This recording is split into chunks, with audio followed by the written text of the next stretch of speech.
Hello and welcome to the UTV Vodcast. I'm Carol Jordan, one of UTV's news editors. We've had a bit of a break over the summer, but we're back and ready to discuss all the big stories hitting the headlines in Northern Ireland. You can watch us on ITVX and listen to us on all of the usual platforms. Now today I'm joined by our intrepid reporter, Jordan Moates. Thanks for joining me, Jordan. So summer is usually quiet for news, isn't it? Quiet? Not so sure. But it's been quite busy this year. Firstly, politics. It's been an incredibly busy week. Lots of change in the Stormont landscape. First of all, UUP.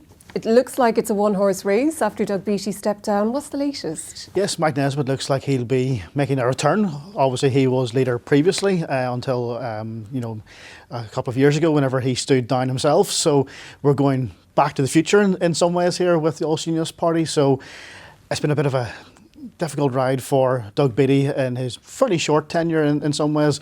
He's had elections, he's had successes, he's had disappointments, and he's kind of got to the stage now where he has had enough, essentially.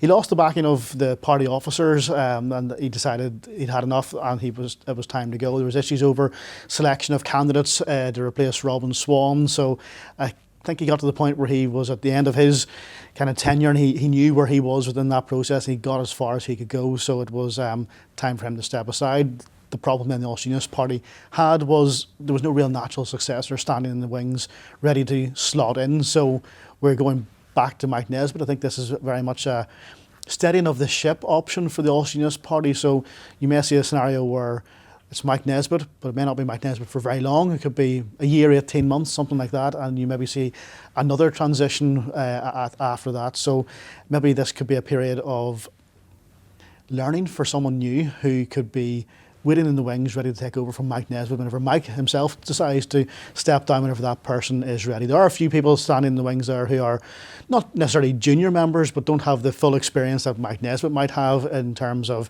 being a minister now, being already around some of those tables with talks that have taken place over the last decade or so. So likes of John Stewart, Robbie Butler are very much part of the Ulster Unionist Party, but don't necessarily have the profile that some of those other people have had. So this could be maybe a period for Mike Nesbitt to mentor, look after some of those other members of the team, because they've talked about a wider management team, a wider leadership team for the Ulster Unionist Party going forward. So I think that's the direction of travel we're heading in now, where you'll see Mike Nesbitt very firmly being the leader, maybe having to fix some of the problems that have been created over the last number of months and taking the flak for that. And if there is any flak, it's fine, because he maybe will move on fairly soon anyway. And the new leader, post Mike Nesbitt, in a year or two, ready, waiting in the wings, gathering up all that experience. You maybe start to see them performing in front of the media a bit more often and being put up for things. Robbie Butler obviously was doing the election debates recently, so you see these faces starting to emerge.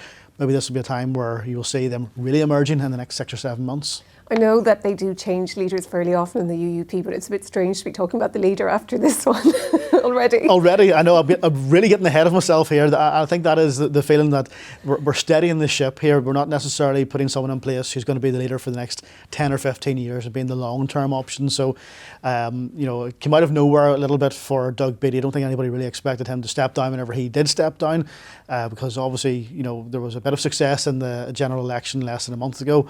So people assumed that would maybe shore him up for a little bit longer if he so wished. It obviously didn't. He thought his time was done. So we're in a steadying of the ship period, and I think Mike Nesbitt, he's been there before. He knows the pitfalls, he knows the traps, he knows how the system works in terms of the party structures. So you're going back to someone who's going over familiar territory. Mike Nesbitt was someone who wasn't afraid to try new things. They didn't always work. That was part of his downfall back in the day. So he'll have tried some of those things. He'll know where the downfalls are, and he'll know what to avoid to steady the ship in the next couple of months. So that's why I'm saying we're maybe not looking at the next leader of Mike Nesbitt being the leader. The next leader could be the next generation of leader that will come through and potentially stay for a significant period of time at that stage. And you say that we didn't expect Doug Beattie to step down, but of course this week we had another resignation, which I don't know if you were surprised about. I was surprised about, but the SDLP leader, Colum Eastwood, he stepped down as leader. What is happening there? Yeah, surprised, not surprised in some ways for Colum Eastwood. There have been rumblings for a bit of time now that he was not necessarily unhappy, but planning an exit from that stage of being the leader of the party. He's been there, he's probably one of the longest serving leaders in our current crop of leaders at this stage, because he's been there for quite a significant amount of time. He was a very young man whenever he started. He was in his very much early 30s whenever he started. I think he was 32 whenever he became leader of the party. He's had his own ups and downs with the party. He lost all MPs at one stage, then he regained 2 MPs, himself included in that. His own electoral performance, while he secured his seat again in Foyle, it wasn't as good as the previous electoral performance where he had a massive victory. So, it could be a sense of him trying to protect his own seat, protect his own future as an MP, and concentrate on delivering for that role instead of the distractions of leader as well. And potentially, he tried link up with Fianna Fáil in the south. That didn't work out. There was some within the party who were a bit annoyed with all of that. He's tried his thing. Maybe it's time, and he knows that, for someone else to try their thing. It looks like it's going to be Claire Hanna, and this is the difference between the SDLP and the Ulster Unionist Party. The Ulster Unionist Party, whenever Doug Beattie said he was stepping down, everybody went, oh, who's going to take over? Colum Eastwood stepping down, automatic assumption, Claire Hanna is going to be the candidate, and the candidate that will win. We're already seeing people back her today as well. Colum Eastwood obviously backed her. She's getting other backing from within the party, and she hasn't even announced her candidacy yet for the leadership. So you see how that structure there had someone waiting in the wings, ready to take over, an actual natural successor, that succession plan now kicking in and that happening. So Colum Eastwood wanting to concentrate on other things as well. The New Ireland Commission that he set up, he wants to kind of put more effort into that. Whenever you're a leader, you can't do everything. So it's maybe just freeing up a bit of time for a man who is still a relatively young age, in his 40s after all. So he's a long career ahead of him in politics if he so wishes. So he's had his time as leader, got some 10 years there. Something new for him now. Concentrate on the Ireland Commission. That's his new goal, new focus. So, yeah, a surprise, but not a surprise would be the upsum of that one. Okay, fair enough. And there's a lot then to watch in Stormont over the next couple of weeks. Now, sadly, Belfast also saw a spate of unrest, like other parts of the UK, over the summer, all related to sort of immigration. And new figures released this week show that last year there were more racist attacks than any other year. Is that correct? Yeah, record high figures. And the significant thing about this is those figures don't even include what happened over the summer. So that was up until July this year. So it doesn't even include what happened over that kind of week period in August. So we're at a record high before we even take into account what happened in that very short period of time over the summer. And there was a significant number of attacks within that period of time. So just think what the figures next year are going to be like. Getting ahead of myself again. So we're only talking about this year's figures, but next year's figures, if they continue in the same trajectory, are going to be even higher again. So there are 1,400 within the previous 12-month period, which is a record high. It's never been as high as that. So that all played out over the summer very much. We saw homes targeted, businesses targeted. There was trouble on the streets of Belfast, and I think there was widespread condemnation that had happened. There was very few people were in support of the targeting of those businesses. There were people who talked about having legitimate concerns, and they had to be listened to around all of that. But the specific targeting of people, I think, was roundly condemned. It was consistent, and it's still happening. I have to say, it hasn't stopped. It's maybe dropped off in terms of the daily churn in the news cycle that it was happening day in, day out. It is still happening a little bit more intermittently than it was in that kind of confines of that fortnight where it was very much top of the agenda. But, people in their homes targeted, just sitting watching TV at night just because of what they looked like and where they came from. Businesses targeted again because of where they came from and how people perceive them and the perception around all of that. So it was a very tough time for a lot of the migrant community in Belfast especially, who felt very much out of place after being felt welcomed for a long number of years. There are people who have been here for 30, 40 years. I spoke to one man in particular who said, people that attack my business, I've been here longer than them. Some of them were 12, 13, 14, 15 teenagers who, he was here for 40 years. He's lived here for basically the entirety of his life. People who were born in the last 20 years were attacking his business. So his view was, I'm more Belfast than they are. And what do you think has sort of changed the dynamic around all of this? I mean, obviously, last year, as you say, record number of racist attacks, but there's real sort of social media seems to be driving a real conversation or sort of sinister undercurrent beneath all of this, hasn't it? I think if there's one thing behind it, it's misconception. Yes, and misinformation. And misinformation that people have, and that once they get it into their heads, it's difficult to explain the reality to them. So, those people that had legitimate concerns, they talked about things like being unable to get doctor's appointments, unable to get their kids into schools. So if you take the doctor's appointment one, for example, we know the health service isn't in great shape. It hasn't been in great shape for a long time. There's significant investment needed in the health service. That's a whole programme in itself. That's nothing to do with the fact that there are migrants now living in Northern Ireland who have fled war-torn Syria and made Belfast their safe place. The school places, it happens every single year. There are people that are left out of schools. There are people that don't get the place they want. And in fact, actually, I spoke to one man who is a migrant who's worked here for 25 odd years. He had the same concern. His child didn't get into the nursery place that was closest to their school, their house, because he was earning money, his wife was in employment, and he was further down the list compared to people who were getting benefits and in social need and had that kind of criteria met. So there's a migrant who was having the same concern as some of the people who were having concerns about migrants. So we're getting into a bit of a scenario here where everybody has the same concern, but for some reason people were targeting migrants, saying they were the problem, whenever clearly if migrants are having the same problem living here in Northern Ireland than that you are, it's not a problem with them, it's a problem with the system. And that's the misconception. So that misconception gets in. Once it gets in, it's hard to explain to someone, no, it's the system that needs fixed. Don't direct your anger at those people, direct it at the people that can fix it, and that's the politicians, the people of Stormont that have the power to change a system, to improve a system, to make it better.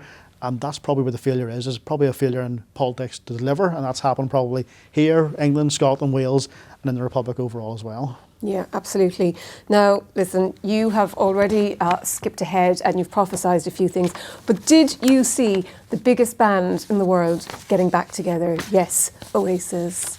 Yes, I saw them getting back together, but I haven't seen them ever. Oh, I have seen them When? in 1995 in Slane and 1996 in Cork. I'm pretty sure those are the years. What point? It was a summertime? I was very young. 1995. How old were you? It depends what time of the year it was. Summertime. Summertime, 5? 6? Okay. No, 5. I'd have been 6 in September. Fair enough. I might have been slightly older than that. Got the bus from Youghal up to Slane in the summer heat. It was not a good memory, but the band were amazing. What do you think? Have they really buried the hatchet, or is this the prospect of making hundreds of millions of pounds the glue that has actually brought them back together? I'm going to be very cynical. You'll not be surprised. It's the money. Yeah. It'll be all about the money. All these bands are doing comebacks. You don't think it's the love of music, the love of performing? No, I don't think so. After all these debt years, to their fans. all of a sudden, no, it's all the money. It's a big payday for them. Okay. Well, very cynical. It is a big payday, and there's going to be a bun fight for those tickets when they go on sale this weekend. But actually, we're also seeing reports of hotels hiking up their costs around those tour dates, aren't we? And I noticed one hotel, I'll not name the particular hotel chain, they put a statement out and said that there was a glitch in their system that happened that all the current bookings for that particular date had been cancelled and all the new bookings were at an overly inflated price. So a money-making glitch. Strange that happened. So a very strange glitch that this hotel has held their hands up to and said happened. I think they got caught out in this scenario, and a number of hotels have got caught out in this.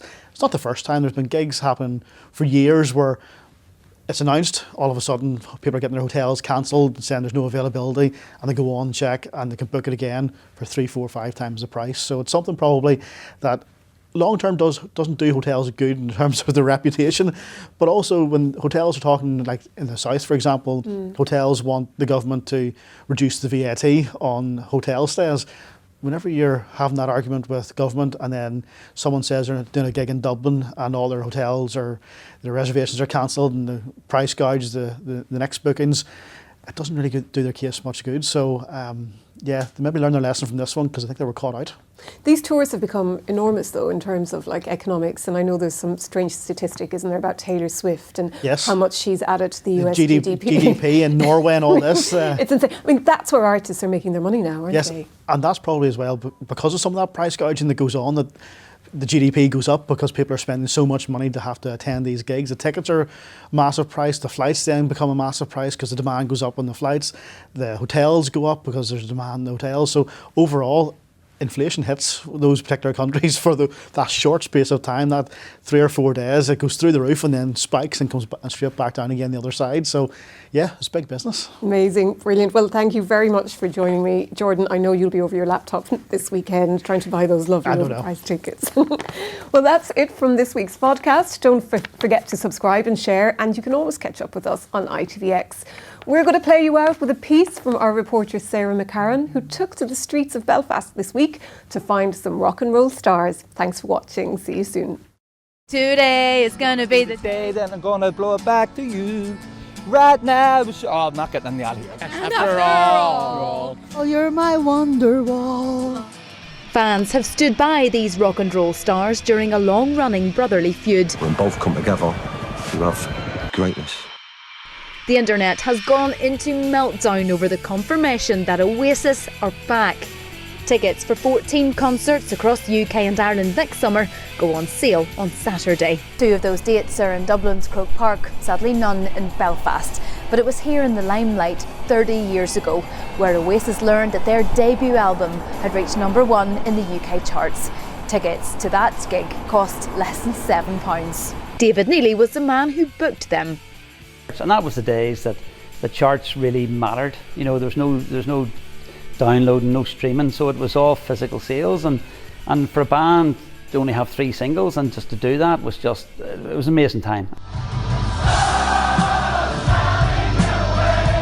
This is Roll With It. The tribute act formed in 2013. They've been the Oasis for fanatics amid the long drought. Booked up a year in advance, they've been kept busy. It's just like Christmas morning. I mean, you know, what were your favourite band reforming again? Just, you know, the thought of going out and seeing them together on that stage and playing those songs again, it doesn't get better than that. What do you think the next year looks like for you? If it's anything like today, I'm probably going to have to hire someone because it's going to be difficult trying to balance it all, you know. But you know, already, I said, we've got 7 inquiries today for gigs. I mean, it's been amazing. I mean, first of all, we did it for ourselves because we're big Oasis fans, and it helped to fill the gap to us as well. I mean, it's been 15 years now since Oasis broke up, and we've really seen a huge demand and love for Oasis out there. And I think the really interesting thing has been that it hasn't just been people who would have been there during the 90s and early 2000s when Oasis were out, but a whole new generation. We know the brothers are back, but it's not yet clear who else will join them on stage. 2 of the latter members of Oasis are currently playing with Noel Gallagher's High Flying Birds, so you would potentially expect Gem, who's Nick's role, the rhythm guitarist, stroke lead guitarist now, and Chris Sharrock, who's the drummer, is currently playing with Noel, so I would imagine that possibly those 2 would appear. Some will be crying their hearts out if they don't get tickets, some won't. I'm ready to remortgage my house, put it like that. Dublin's wonderful, but we need them here. Sarah McCarran, UTV Live.